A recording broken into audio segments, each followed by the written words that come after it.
Встреча началась с того, что исполняющий обязанности министра энергетики Джансух Нанба еще раз объяснил, почему Абхазия столкнулась с нехваткой средств на импорт электричества. По его словам, бюджет был готов покрыть расходы на покупку света даже при сокращении софинансирования зарплат некоторым категориям бюджетников со стороны России в размере 700 миллионов рублей.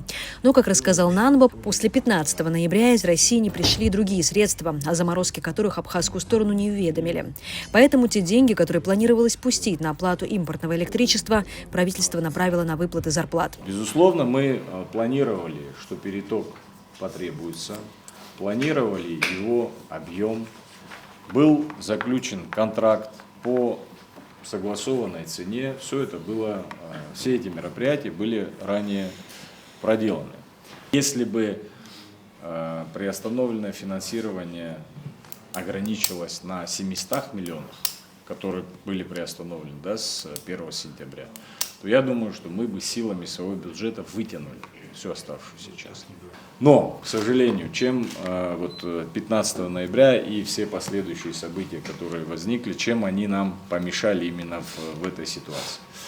Ввиду приостановки российской финансовой помощи, мы столкнулись с проблемой, что средства, которые резервировались, средства, которые планировалось направить на оплату перетока, были направлены на выплату заработных плат, осуществление социально важных расходов из республиканского бюджета. На вопрос о том, почему нельзя закладывать в бюджет средства на переток электричества, ответил председатель парламентского комитета Беслан Халваш. Компания, которая должна собирать в конце года, когда происходят какие-то вещи, мы не можем в начале года заложить в расходную часть нашего бюджета средства заведомо, сказать, вы хотите, собирайте, мы за вас заплатим. А это средства наших налогоплательщиков.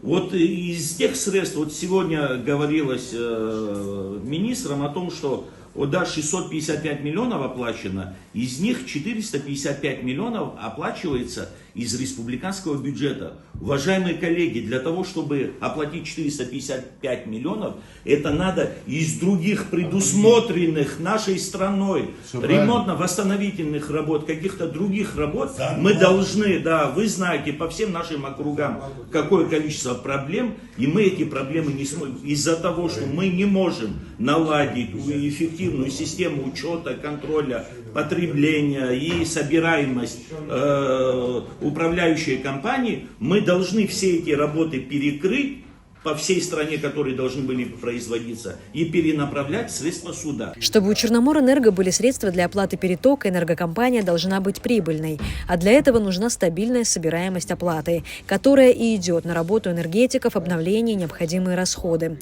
По словам генерального директора Черноморэнерго Тимура Джинджоли, государство сегодня не компенсирует даже льготы, которые предприятие предоставляет широкому спектру социальных категорий. Мы хотим отрасль энергетическую, социально направленную или коммерчески эффективную. Или коммерчески. А где тогда где эта золотая середина, покупая по 5 рублей переток киловатт-час, как мы можем продавать его по руб 40? О какой экономической, за экономическую, о какой экономической целесообразности может идти речь, во-первых. Во-вторых, у нас принято сегодня куча льгот по всей стране. Начиная со всех силовиков, не знаю, я предусмотрены. И я считаю, что не совсем справедливые эти льготы, которые уже не пересматривались с 94 года. Мы сейчас к этому подойдем. Нет, подождите. Ни разу эти льготы не были компенсированы нашей отрасли. Ни разу. Ни один раз, ни одного рубля мы не получили по тем льготам, которые предоставили нашим гражданам, которые должны были субсидировать. Да, ни один раз. Депутат Эрик Рштуни предложил заморозить тариф и не повышать его с 1 января 2025 года, как это планируется, так как в сложившейся кризисной ситуации это будет серьезной нагрузкой на население. Но энергетики не поддержали эту идею. По словам Джансуха Нанба, если население не будет платить за потребленный свет, то оплачивать его в итоге придется из бюджета. А это опять-таки средства, которые могли пойти на развитие. Если мы с вами наложим мораторий на тарифы, мы можем с вами принять решение вообще сделать электроэнергию бесплатной. Вопросов нет. Но здесь мы должны понимать, что если мы за предоставленную услугу не собираем деньги, значит кто-то за это должен платить. В данном случае тут вариант только один. За это должен платить Добросовестно. бюджет Республики Абхазия. Так получается?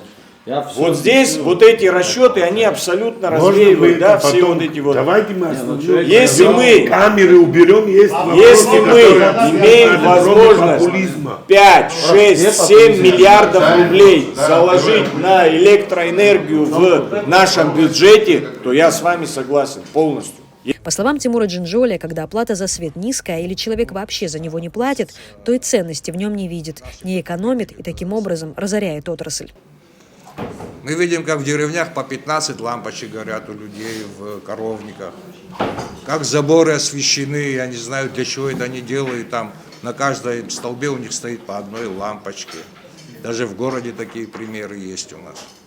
Все это делается потому, что для больших людей на сегодняшний день электроэнергия бесплатная. Пока они за нее не платят, они считают, что они могут пользоваться ей вот так вот небрежно. Как только человек понимает, что за каждый киловатт ему придется платить, он начинает ее экономить. Вообще вся программа по налаживанию этого сбыта и установкой прибора учета для нас была первой задачей, чтобы люди начали экономить. Чтобы мы не попадали в такую патовую ситуацию, в которой мы находимся сегодня все. Потому что страдают в первую очередь пожилые, неимущие, дети и вся наша, какая бы она ни была, но сегодня, да. Генеральный директор Черноморэнерго Тимур Джинджоли ответил на вопрос по поводу приборов учета. Почему до сих пор не установлены даже те счетчики, которые уже есть? Почему они лежат на складе? По его словам, на подготовку мест для их установки и саму установку нужны еще большие средства, чем для покупки этих приборов. К сожалению, работу по установке приборов учета мы вынуждены были приостановить. Ближайшие уже, я не знаю, вот как пошли у нас проблемы с электроэнергией. Как только мы вошли в жесткий график, у нас пошли проблемы. Значит, очень скорость вообще установки прибора учета у нас уменьшилась в силу того, что предподготовленных мест для установки прибора учета у нас практически не осталось. Значит, приходить и устанавливать счетчик на пустое место, где стоят старые опоры, ветхие провода, непригодные для работы подстанция там, сельского, городского типа, не важно. Где мы устанавливаем эти приборы учета, мы там все это параллельно приводим в порядок. Вот. И я вас уверяю, что если бюджет выделил там, условно говоря, в среднем 7-8 тысяч на приобретение прибора учета, то значительно дороже обходится сама предподготовка самого места установки прибора учета. Потому что наше электрохозяйство в разных районах, вы знаете, практически везде одинаково ветхое и изношенное. Эти кадры сняты в 2019 году, но ситуация заметно не изменилась. Большая часть энергетического оборудования в стране действительно находится в таком состоянии. Эти линии были построены лет 50-60 тому назад. Давно надо было менять, лет 30-40 тому назад нужно было менять, но мы после войны в силе наших возможностей потихонечку, ну лишь бы подать людям напряжение. Они уже гниют, падают опоры, крючки вылетают. Иногда бывает, что скотину убивает от того, что лежат на земле от ветров там, и так далее. На вопрос, есть ли вообще какой-то план по восстановлению абхазской энергетики, специалисты ответили, что есть даже несколько проектов, но стоимость их от 6 до 26 миллиардов рублей. Называется абсолютно глубокий, проработанный со всех сторон, с технической, с экономической и так далее, так называемый план перспективного развития электроэнергетики в Республике Абхазия. Мы все о нем с вами слышали, знаем. Пожалуйста, он готов к реализации. Хоть сегодня. По тем цифрам, эта цифра 22, там несколько вариантов. 22 миллиарда, 26 миллиардов. Если мы сегодня начнем с вами его использовать, эти цифры будут подлежать корректировке. Далее, вот он план. Мы же говорим, есть план развития, вот план развития. Нужны деньги. И мы начинаем полномасштабно восстанавливать свою отрасль. Пошли дальше, понимая, что такой глобальный проект мы реализовать пока не можем, разработали план реновации. Уже менее, так скажем, амбициозный проект, уже приблизительно на 6 миллиардов рублей. Но это мероприятия, которые приведут нашу отрасль в рабочеспособное состояние. 6 миллиардов рублей. Необходимо для того, чтобы... А что туда, генерация входит? Нет, кроме генерации. А что тогда вы хотите привести? Если мы, Иван Валерьевич, вложим 6 миллиардов рублей и сделаем все, что там написано, нам этой генерации, которая у нас есть, еще на несколько... Депутаты засомневались в том, что из-за ветхости оборудования 30% электричества теряется при доставке до абонентов, усмотрев в этом коррупционную составляющую.